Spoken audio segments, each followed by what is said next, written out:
Si tu te compares aux autres et que tu te sens en retard dans ta vie, voire inférieur, alors cette vidéo, elle est pour toi.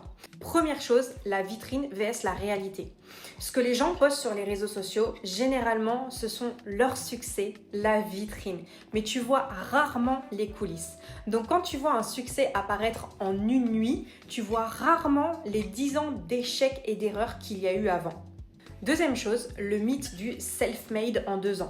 Ce que tu vois sur Instagram, ça va être cette personne de 20-25 ans qui fait du 10 000 € par mois. Et toi, tu vas te dire, mais comment elle fait? Elle surfe sur une tendance, elle a su saisir une opportunité et c'est génial. Par contre, ce que tu vois pas, c'est qu'en parallèle, cette même personne, elle va faire des investissements dans l'immobilier, en bourse, trading, etc. En fait, elle se construit un filet de sécurité et elle l'anticipe.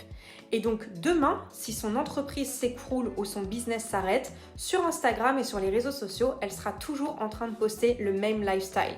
En réalité, ce que tu ne sais pas, c'est que son business il s'est écroulé, mais sa richesse, elle vient de son anticipation et de ses investissements. Troisième point, l'expérience terrain. C'est ton capital invisible. On voit beaucoup sur les réseaux sociaux des personnes qui disent oui, travailler, être salarié, c'est travailler et construire le rêve de quelqu'un d'autre. Quand tu es à ton compte, au moins tu construis tes propres rêves. Première chose, l'entrepreneuriat n'est pas fait pour tout le monde. Et deuxième chose, quand tu ne sais pas encore ce que tu veux faire, où tu veux aller ou quel problème résoudre, ça ne sert à rien de tout de suite te lancer dans le business. Déjà, clarifie ta direction et ensuite, lance-toi.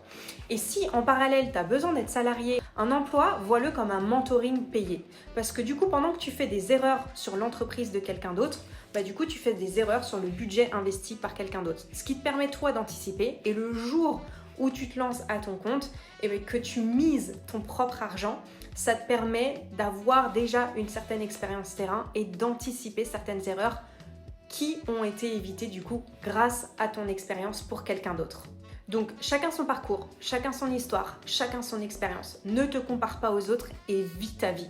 Et surtout, sélectionne les opportunités en fonction de tes objectifs et non pas de ce que les autres pensent. Si tu as besoin d'en parler, commente départ et on en discute ensemble.